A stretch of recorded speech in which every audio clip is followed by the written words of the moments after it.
because it opens a door, an opportunity for me to tell you why that is the furthest thing from the truth. Amen. God didn't give me cancer. God gave me free will and a body that he asked me to treat as a temple. Do you guys think I did that? I absolutely did not. 1 Corinthians 6 verses 18 through 20 says, "Flee immorality. Every other sin that a man commits is outside the body. Or do you not know that your body is a temple of the Holy Spirit who is in you, whom you have from God, and that you are not your own? For you have been bought with a price. Therefore glorify God in your body." Y'all, I smoked, I drank, I was sexually immoral, I carried stress, I tried to control everything around me, I was reactive, I hurt people, I hated myself, I was insecure, and I was disobedient. God didn't give me cancer. As I was preparing this speech, the reality of how God has been going before me, even when I didn't deserve it, really hit home. He really does leave the 99 to go after us. Deuteronomy 31 verses 8 through 9 says, "The Lord himself goes before you. He will be with you, and he will never leave you nor forsake you. Do not be afraid. Do not be discouraged." I found out I had stage 3 adenoid cystic carcinoma, a tumor in my maxillary sinus, after a dental hygienist noticed a bump in the roof of my mouth. After a biopsy, a misdiagnosis, and major insurance issues, I ended up having it removed in Juarez, Mexico. Unfortunately, they did not get clear margins. So I had to come back and do 36 rounds of radiation. I lost all of my taste buds, half of my hair, and so much control. I played tough though, and I used worldly things to cope. My last radiation treatment was August 22nd of 2016. My son, who was 9 at the time, has a birthday just a few days later. I always take him a cupcake to school on his birthday. This year he asked me to get vanilla, even though chocolate was his favorite. I knew where he was going with this. See, through radiation, vanilla was one of the only flavors that I could really stand. Everything tasted awful. So we're sitting there and he asked me to taste his cake. So I did. And I could taste it. The doctors told me that I would be lucky to taste my Thanksgiving meal. This was in August, just 3 days after my last radiation. My sweet son told me that he had prayed to God that I would be able to taste his birthday cake, and his prayer came true. God was going before me. I was blessed to have a great and speedy recovery from radiation with very little side effects. I was declared cancer-free in January of 2017, and I tried to live my life as normally as possible. But to be honest, I was a wreck. The fear of the cancer coming back was controlling my life. My husband, who was my boyfriend at the time, and I hit rock bottom in 2018, and we changed our lives forever. We surrendered all of our sin to God. We got married, we repented, and we tried to adjust to what God had called us to do. We saw miracles. My husband broke both of his feet 3 days before our wedding and was in a wheelchair for the wedding. But that didn't stop him from standing up on 2 broken feet as I walked down the aisle. And he remained standing through the entire ceremony. Ask my friend Julia here, she was here capturing the whole thing. My sweet husband had to have surgery with lots of pins and metal being added to his body just 3 days after our wedding. Now, we live in a house where you have to climb stairs to get to the house. So his precious brothers came over, they built him a ramp, and we spent our honeymoon with me wheeling him up and down to get in and out of our house. It was an amazing time of learning to appreciate one another for the things that we had never slowed down to appreciate before. God was going before me. We prayed for total healing, and he walked months before he was supposed to. 9 months later, we discovered we were pregnant, despite him having a vasectomy 10 years prior. When you pray, be specific. He had been completely healed, if you know what I mean. Little did we know, this little girl who I carried for 9 months, that came out looking just like her daddy, was the missing link to our family. Her blood combines our blended family and makes us whole. I owned a successful wedding venue, started my photography business, and was on top of the world. In January of 2020, I ended up in a situation where I felt like I was being forced to close my venue. Devastated, pregnant, and brokenhearted, I cried to the Lord, "Why? I minister here. We have a group that holds church here. I've seen you move in this building, Lord. Why?" None of it added up. Things didn't make sense. Our sweet baby was born in March of 2020, just 3 days after our city went into quarantine. There was no way I would have been able to handle a venue, a baby, my mental health during COVID. But God knew. For the next year, I battled postpartum depression and anxiety. I found myself at the lowest point I have ever been at. And as I struggled to keep my head above water, the world was isolating and it was scary. I just clung to my faith and I asked God for provision. My family contracted COVID in summer of 2021, and my face started to go numb. I started the process to get a scan approved by insurance, knowing the nature of the disease and given my current symptoms, where it tends to spread, I was convinced it had metastasized to the brain. In the midst of that, my baby had some unexpected seizures while we were on vacation. It was the scariest moment of my life. I literally hit my knees and begged Jesus to bring her back as my husband performed CPR on her blue, lifeless body. We were airlifted to an incredible children's hospital where they ran every test you can imagine. We never received clear answers for this medical issue, but I am happy to report that over a year later, she is healthy and she is thriving. What we went through in the days and weeks and months to follow were so hard. The enemy was attacking and life felt chaotic. She had major trauma mentally and physically. She wouldn't sleep at night. She had night terrors. Her skin was a mess. She developed eczema, and it was really hard to comfort her during her states of distress. This pushed my health care back as we focused on her. We were distracted. Finally, we were able to get a scan done and found out February 9th of 2022 that the cancer was back in the exact same spot it was before, in the maxillary sinus. I was referred to a surgeon in Dallas, so my husband and I went to the hardest appointment we've ever faced. And if you're keeping up, we've been through a lot. He told us that I had about 4 years to live, and he might be able to give me a few more if I let him cut out the entire upper palate, all of my teeth, part of my nose, and my left eye. We walked out of that office and I told my husband, "This isn't my story." On the way home, my precious husband wanted to cheer me up and asked if I wanted to stop and get a new pair of sunglasses. Now, if you know me, you know that these things are an accessory. They stay on top of my head. I have a dent on top of my head from my sunglasses going everywhere with me. The ones I had, the frames were crooked, the lenses were popping out. I had had them for 4 years. It was time for a new pair. I thought for a second and told him, no, I'd just rather go home. In reality, I was just told the cancer was terminal, and I didn't see the point in spending hundreds of dollars for sunglasses for a dead woman. You heard that right. Just 1 year ago, I didn't think my life was worth a pair of sunglasses. So the days following were full of fear and uncertainty. I began doing research on holistic ways to heal cancer. And most importantly, I started to lean into God like I'd never done before. I wish there was a way for me to explain to you guys how much easier this would be to do without a death sentence over my head, but some of us are more stubborn than others. So in the midst of being a blended family, raising teenagers and a toddler, we were now faced with the possibility that I would be gone before my baby's 6th birthday, before my son would get married, and before my future grandbabies would ever arrive. Broken doesn't even begin to describe my state of mind. I started writing journals for my kids to read once I was gone, and I started to accept the death sentence that surgeon had given me. In the midst of this, God spoke to me, telling me that I would survive, and I would bring him glory in my survival.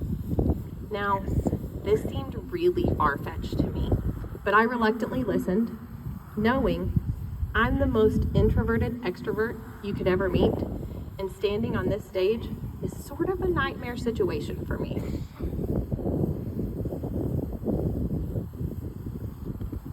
But I found faith. I always found faith. Sometimes it was the size of a mustard seed, but I always found faith. On March 21st of 2022, I had a bloody nose that wouldn't stop for hours. We went to the ER and were given the devastating news that the cancer had spread to the orbit, muscle, and skull around my left eye. I was now stage 4 and was told that the ER was very close to my brain and would be through the skull very soon. This was a huge blow. Now, not only did I only have 4 years or less, but it was very possible that I wouldn't even be coherent for those final years. Still, I just felt that the surgery was not right for me. The next day, my nose started bleeding again, and I just got into the shower because at the ER, they couldn't do much but monitor my blood levels. I was on my hands and knees, too tired to stand, watching the blood pour from my mouth and my nose, begging God to intervene. He spoke to me and he told me, I need you to feel this pain. I need you to see the blood. The blood you see circling down the drain is the same blood that my son lost for you. This isn't going to be as hard as you're imagining. Trust in me. Eventually, the blood stopped, and I was able to get out of the shower and journal all of this. I'm grateful for my journals, because looking back now, some of the things I wrote, I don't even remember writing them. I wrote about how he even highlighted pieces of the tumors breaking up and leaving my body through this blood. Before I had received the scans, the people I was closest to, and the ones who I called my people, got into a pretty big fight. And we were trying to heal over those issues. A lot was my fault, and a lot was their fault. When I found out the cancer had come back, I had this expectation that they would put down the swords and just be there for me.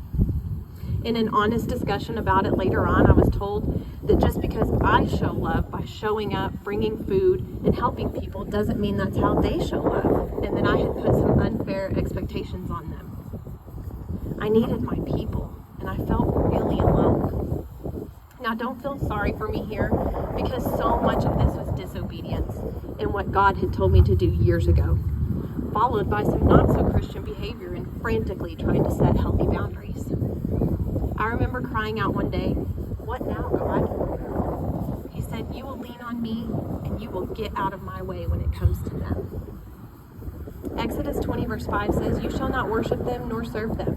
For I, the Lord your God, am a jealous God, inflicting the punishment of the fathers on the children, on the 3rd and 4th generations of those who hate me." This is why breaking generational curses is so necessary. It's not that God wants to punish generations, but this is a warning that children often inadvertently choose to repeat the sinful lifestyles of their parents, which was true for me. And I didn't even realize it until I was outside of the box. So in the months to follow, I continued to pray and listen. Someone suggested a certain supplement that seemed promising. After being on it a few weeks, this person said, "Between this supplement and God, you will be healed." And the Lord instantly convicted me. God told me to quit that supplement so he could get the glory for my healing. And I did. And as it turns out, that supplement was hurting my liver. This is why we need to be still and listen. I felt a calling to share my story on social media. So I started making videos, sharing recipes I was trying, and toxins that I was removing from my home. One day when looking for hashtags, I saw a Hope for Cancer hashtag that jumped off the page at me in a way that I know that the Lord was speaking.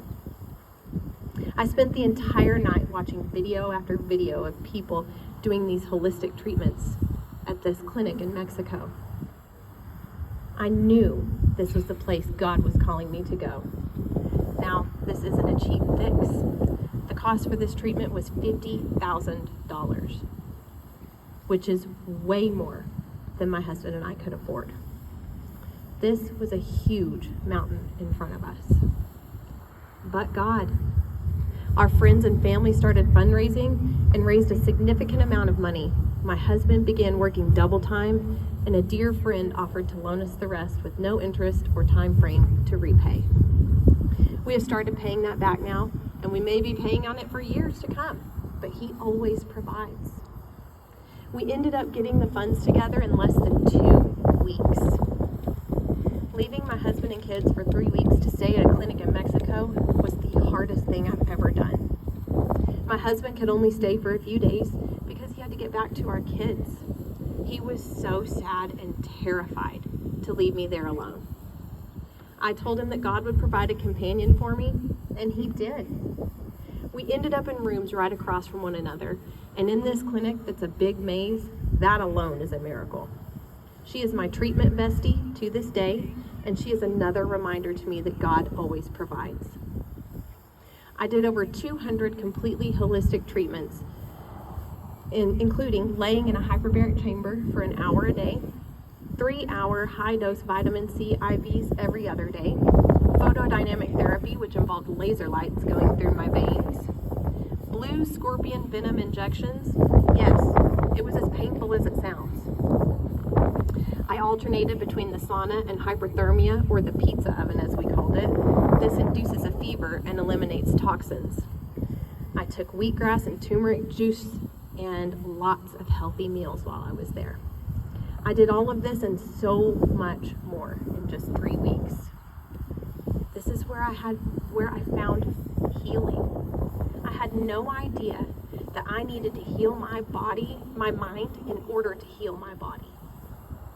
Part of their program includes visits with a therapist. In this therapy, I realized that the trauma from my childhood not only wasn't healed, but was growing stronger as my trauma bonds grew bigger, and I had unforgiveness. We broke that down, started unpacking all of the invalidated emotions, abuse, and trauma, and I found real forgiveness.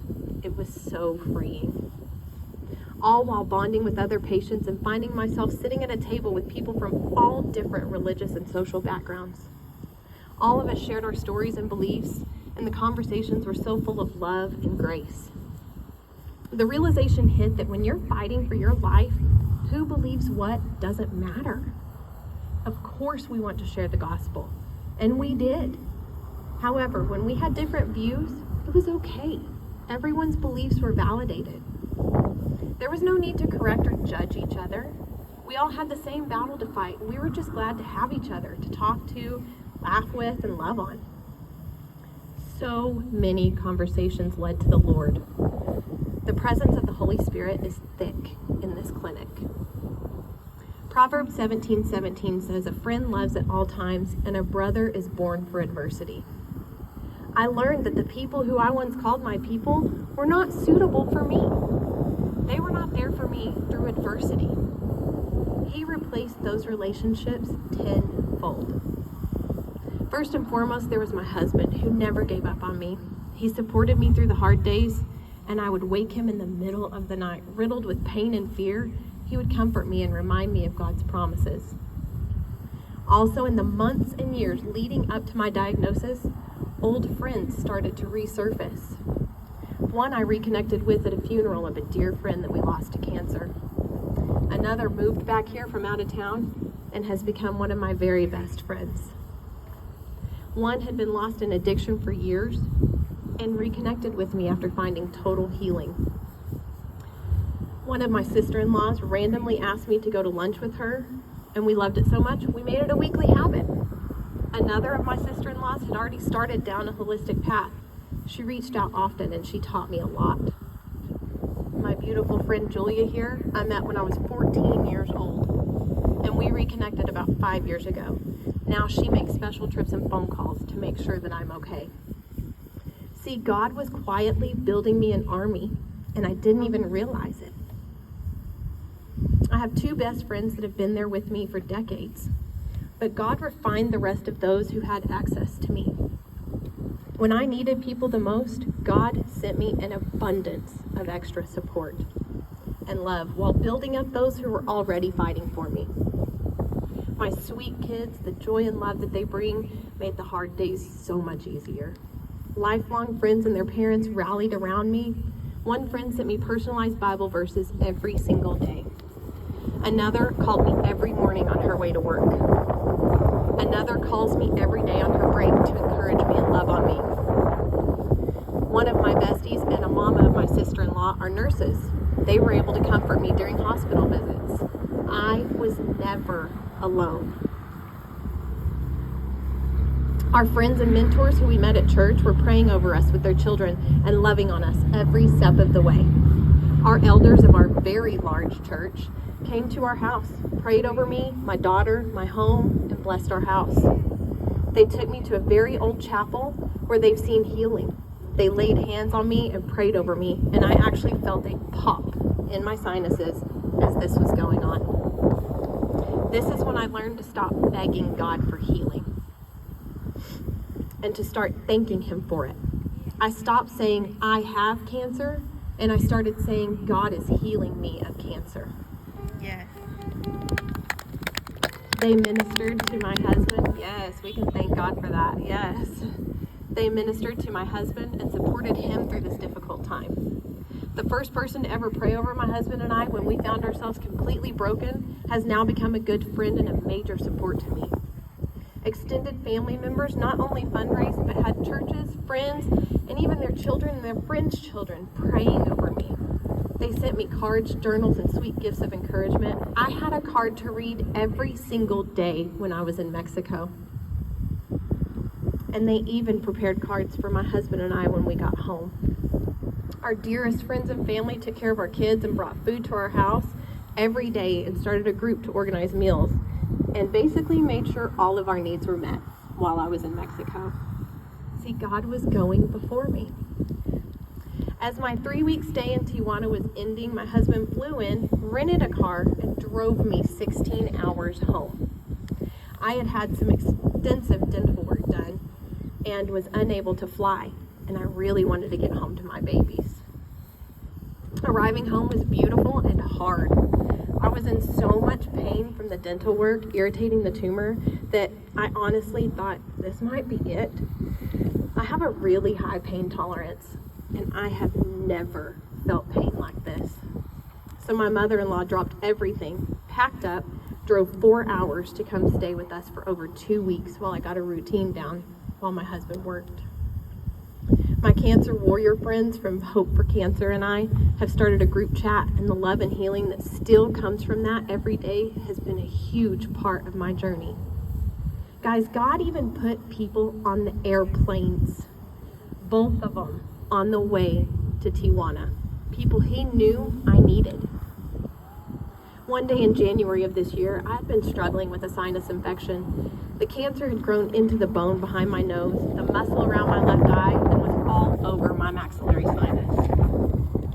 It was following a nerve line, which was why I had numbness and neuropathy in my face. So allergies, colds, sinus infections just hurt really bad. I had been battling the enemy for days. Thoughts like, the cancer is spreading, it's going to your brain, you're dying, I had been taking those thoughts captive, and I was just exhausted. So I quickly created a group text to some of my prayer warriors, and I asked them for help. They delivered. I felt better within an hour. The next morning, I had felt better than I had felt in weeks. I texted them and I thanked them, and I got into the shower. I've been taking cold showers to reduce inflammation, and I had a goal of 3 minutes per day, but I struggled to get in 1 minute because I'm not a fan of the cold. So this day, as I got in the shower, I was asking God, almost like a child, God, how does prayer work? Why is it that after my friends prayed for me, I instantly felt better? And He took me out of my body. And all of a sudden, I can see the city in front of me. And I can just see shadows of houses, and I can see my friends.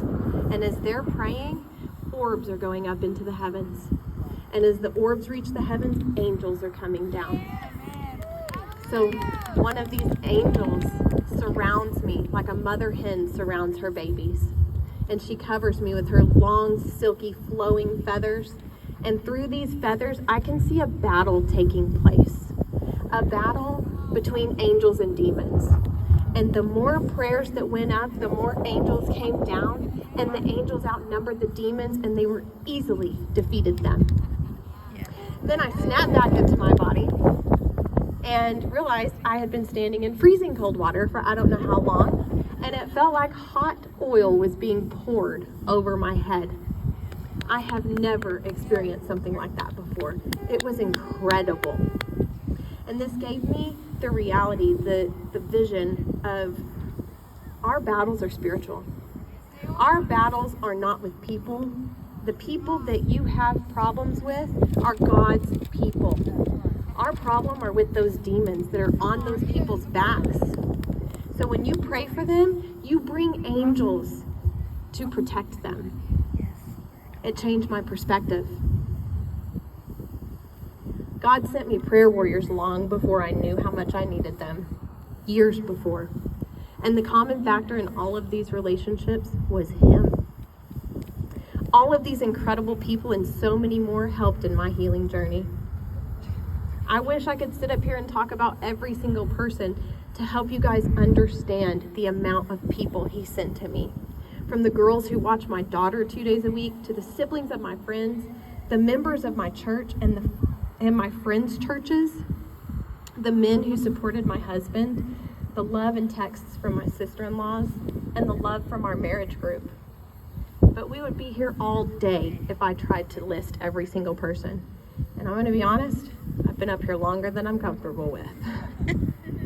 But I am standing before you completely outside of my comfort zone because I want the world to know that God provided an army to pray over me day and night. He also provided all the love I ever needed to get through this battle. See, I thought I needed people, but what I needed was God. I am proud and overwhelmed with joy in announcing that exactly 1 month ago today, I had a PET scan and discovered that the tumors that were once there did not light up on that PET scan at all. They are now reporting as cysts, which means that they are dying out, and it's probably just some scar tissue. 2 tumors, aggressive, stage 4 cancer, gone, without chemo, radiation, or surgery. Yes, the only cures offered by modern medicine. Almost exactly 1 year after being told that there was no cure, and it was terminal, by diligently following God's plan for me, I've been declared no evidence of disease. Now that is a miracle. So I will continue to fight just as I have for the last year for another 8 months, and then we will go back to Mexico and continue to rescan to check on those cysts. But I know God has healed me. Yes. What I want to assure everyone here of is that I did not do anything to earn or deserve this healing. I knew that God would heal me. I just didn't know if it would be on this side of heaven or not. I had accepted that this was His story, and I just needed to be obedient. I have lost several friends to cancer on this journey, and that is hard. I know that God is building His army here on earth and also in heaven. And I can picture my precious friends as those angels that came down and protected me in my vision. And that brings me so much comfort because the goal is always heaven. And I believe with all of my heart that God healed me on this side of heaven so that I could be here doing this, telling anyone who will listen that if He can save a sinner like me, then nothing is impossible. He never leaves us, even when we leave Him, because He goes before you. We need only be still and listen with faith of a mustard seed. God will move mountains for you. Our purpose as warrior women of God is to gracefully love one another, to be there for one another, and to pray without ceasing as we battle on behalf of God's army. It is my heart's desire for each of you to leave here knowing that you are never alone. And your words and your prayers to and for one another are more powerful than you realize. So I want to encourage each of you to go out and be a warrior today and in the days to come, as we are vessels in building God's army. Thank you guys for being here today. Thank you for this amazing opportunity. Thank you for filling this place with so much love and fellowship. This has been such a blessing. Thank you.